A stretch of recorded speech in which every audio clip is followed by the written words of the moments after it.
Der Martin ist immer mehr hinter der Wildgans zurückgeblieben, sodass Daka, die Leitgans, ihren langen Hals nach ihnen umdreht und gerufen hat: Wer nicht mithalten kann, muss halt wieder heimfliegen. Der Nils hat gespürt, wie erschöpft der Martin war. Er hat ihm ins Ohr geflüstert: Komm, Martin, wir kehren um. Wir fliegen wieder heim, du schaffst das nicht. Da hat der Martin den Ehrgeiz gepackt. Er ist wieder schneller geflogen und sogar noch höher gestiegen. Ich zeige diesen blöden Wildgänsen schon, dass sie nichts besser sind als wir Hausgänse. Hat er grimmig geknurrt. Zum Nils hat er zischt: Und du hast mir gar nichts zu sagen. Die eingebildeten Winzling schiessen auf den nächsten Misthaufen. Und tatsächlich, schon gleich hat der Martin die Wildgans wieder eingeholt.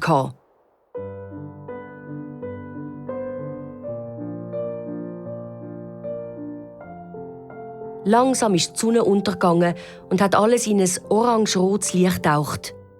Die Gänse haben am Rand von einem See rasch gemacht. Der Nils hat am ganzen Körper zittert.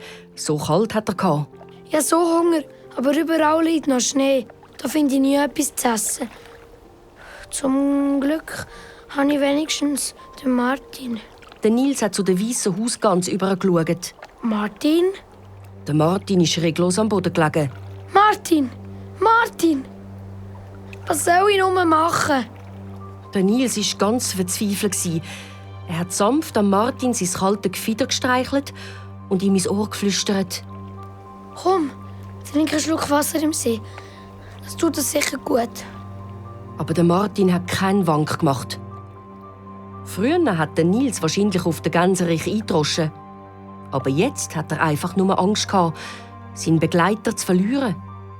Mit letzter Kraft hat der Nils den reglosen Gänserich in den See gestoßen. Einen Augenblick lang ist nichts passiert.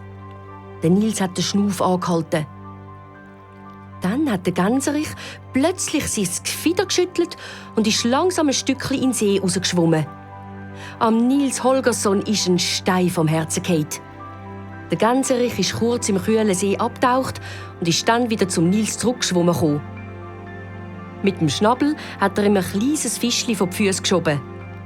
Schau, Nils Holgersson, das ist für dich. Du hast mein Leben gerettet. Der Nils hat sich herzlich bedankt. Und wo sie so nebeneinander gehockt sind und auf den spiegelglatten See rausgeschaut haben, hat der Gänserich gesagt: Ich glaube, die Wildgänse sind einfach ein richtig eingebildetes Pack. Ja, genau. Hat der Nils mit vollem Maul gemampft. Der Martin und der Nils haben sich angeschaut und plötzlich haben sie sich gekugelt vor Lachen.